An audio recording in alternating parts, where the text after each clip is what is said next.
Well, Mr. President, welcome back. Welcome back to Washington. Welcome back to the White House, and it's a pleasure to have you. And, we were together in Israel, and we're together again today. We've got a lot to talk about. And my love for Israel is deep-rooted and long-lasting. And as I often said, if there wasn't Israel, we'd have to invent one. But 75 years, 75 years. It's hard to believe. It's hard to believe. I remember about 2/3 of those. And this is a friendship, I believe, that's just simply unbreakable. Unbreakable. And together, working to bring more stability and integration in the Middle East, and a lot of hard work. We got a lot more to do, but there's progress. Last year we convened the largest gathering of Arabs and Israelis in a decade at the Negev Forum, and we resolved the maritime boundary dispute between Israel and Lebanon, which people thought could never happen. We opened up an airspace for Israel and over Saudi Arabia and Oman after I had a little visit there.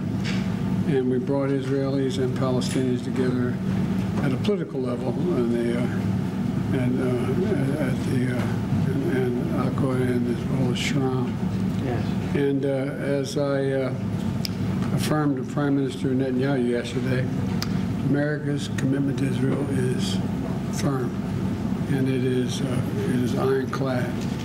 And we're committed as well to ensure that Iran never acquires a nuclear weapon. So we got a lot to talk about, but again, welcome. Thank you, Mr. President. It's wonderful to see you again. I bring a message of greeting and gratitude on behalf of the people of Israel, the entire nation of Israel, from all sides of the political spectrum, all expressing great friendship and gratitude to you. As you said, it's almost a jubilee since you entered politics, and you've always stood by the state of Israel, the people of Israel, in so many issues. And I was pleased to hear about your conversation with Prime Minister Netanyahu, in which you focused on our ironclad military and security cooperation, because there are some enemies of ours that sometimes mistaken the fact that we may have some differences as impacting our unbreakable bond. And I truly believe that had they known how much our cooperation has grown in recent years and it's achieved new heights, they would not think that way.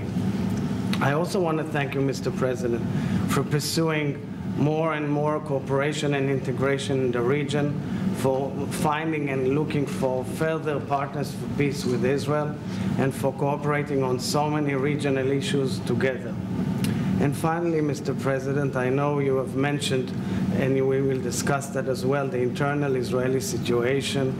As you know, I'm here, and I'm happy to be here, because tomorrow I will be speaking in front of a joint session of Congress, especially devoted to celebrating Israel's 75th independence.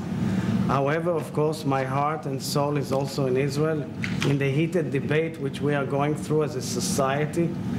It's a heated debate, but it's also a virtue and a tribute to the greatness of Israeli democracy. And let me reiterate clear, crystal clear, Israeli democracy is sound, strong, is resilient.